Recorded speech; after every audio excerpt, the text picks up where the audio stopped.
We're chatting with Nipun Mehta. He's the founder of an amazing organization called Service Space. That organization that started so many years ago as a good news email has now blossomed into things like The Daily Good and Awaken Circles and Karuna News and Karma Kitchen and on and on. You essentially ran an experiment to see how volunteerism could make the world go round.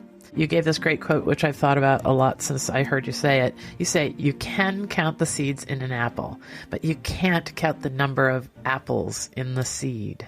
Yeah, I love that quote. People would say when growing up now, a little less after Service Space has kind of established itself, but early on doing the work of doing all these different projects, and people would be like, this is cute, but like, how long is it going to last? And what difference is it going to make in the world? You're planting seeds. And I mean, it's people appreciate it, but it's like a lemonade stand, you go to a lemonade stand and you appreciate the kids. You're like, they're cute, but then like, call me when you grow up, and I think our approach was that maybe they'll call me when they get burnt out and depressed and be like, can I volunteer at the lemonade stand? And that's sort of what has happened. And I think there's something to that notion of planting seeds and not knowing how many apples are going to be part of the harvest. Like, we don't need to make everything about me, like you don't need to be the center of the story. And that's not a disempowering thing. That's actually a radically empowering place to be, where you are not just in yourself, right? Where you say, where is Linda? Where is Nipun? And you can say, well, this body is Nipun.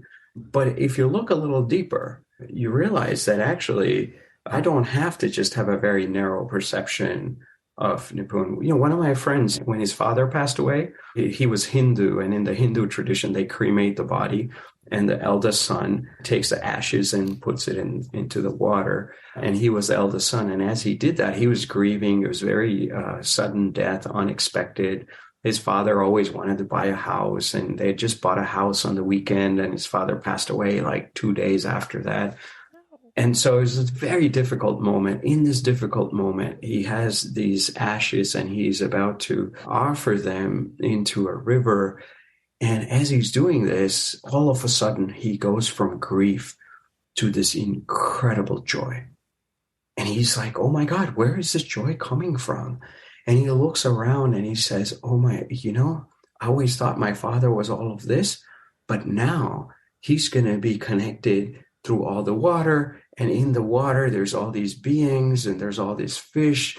And now it's like every time I see all of this life, I'm going to look and say, oh, there's a little bit of my father in everybody. And that expansion is actually an incredibly liberating feeling, as opposed to just being stuck in this finite sense of self, that I'm just this. And then at some point it gets old and it dies. And then I'll be so sad when everything that I thought I was trying to prop up for my whole life is all gone.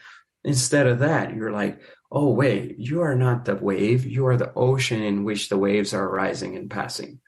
And man, that's liberating. And I think that's the highest promise of service, is that it invites you to go from being identified, not just as the wave, but really being the ocean. And the wave is beautiful and you honor it, but it's going to rise and pass. I think that's really the reward for service, is to then plant seeds for whose apples you will never be able to measure. And that's a beautiful feeling.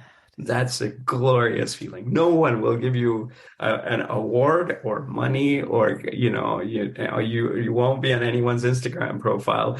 But man, that feeling is priceless.